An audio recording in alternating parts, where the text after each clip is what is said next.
Friends bullet को पसंद करुथिबा लोक कहती कि बाइक हम तो बुलेट भली एथिपाई बोधे बुलेट रोड उपरे कम लोकंक हृदय रे अधिक राज करे। बुलेट रो आड आमे टीवी रे अधिक न देखिले भी एही बाइक रो ताकत को समस्ते जानिछंती। फ्रेंड्स मु आज कहूछि रॉयल एनफील्ड विषय रे जहार केवल भारत रे नुहे पूरा दुनिया रे कोटी कोटी फैंस अछंती। आउ एही ब्रांड रो लोकप्रियता एही कथारु जणा पड़ी जाए कि रॉयल एनफील्ड रो कस्टमर्स एते ब्रांड लॉयल होंती कि एहार नुआ बाइक पई से मास मास वेट करि परिबे। ओ फ्रेंड्स रॉयल एनफील्ड रो ब्रांड को एक इंडियन ब्रांड भाबरे माना जाए, किंतु आपण को जानी आश्चर्य हेबो कि एहार आरंभ पाखा पाखी 125 वर्ष पूर्वरु इंग्लैंड रे होइथिला ओ आगो को जाई ए भारतीय ब्रांड केमिति हैला एहा पछरे भी एक बड़ कहानी अछि।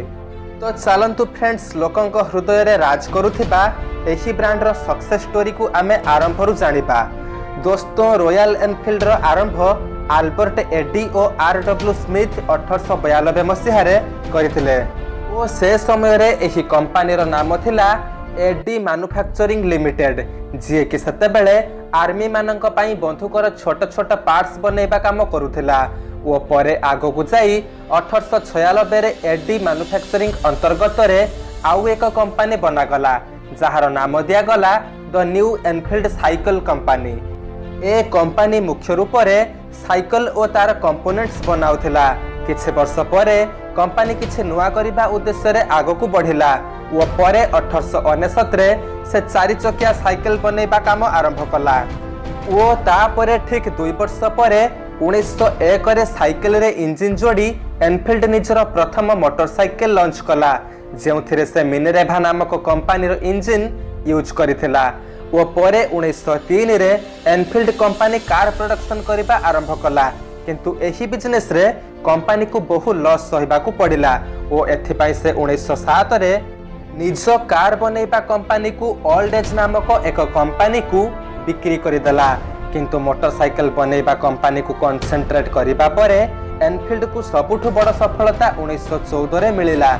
जेतेबेले प्रथम विश्व युद्ध परे ब्रिटिश वार डिपार्टमेंट को मोटरसाइकिल सप्लाई करिबा पई बड़ ऑर्डर मिलिला ओ परे इंपीरियल रशियन गवर्नमेंट भी तांको पाखरु मोटरसाइकिल किनिबा पई आग्रह प्रकाश कले। एही ठारु एनफील्ड रो मोटरसाइकिल बहुत जल्दी प्रसिद्ध हेबाकू लागिला ओ द्वितीय विश्व युद्ध समय रे ब्रिटिश गवर्नमेंट एनफील्ड सह मिलिट्री मोटरसाइकिल बनेबा पई एक बड़ कॉन्ट्रैक्ट साइन कला ओ द्वितीय विश्व युद्ध रे एनफील्ड रो मोटरसाइकिल बहु बड़ स्तर रे यूज करा गला।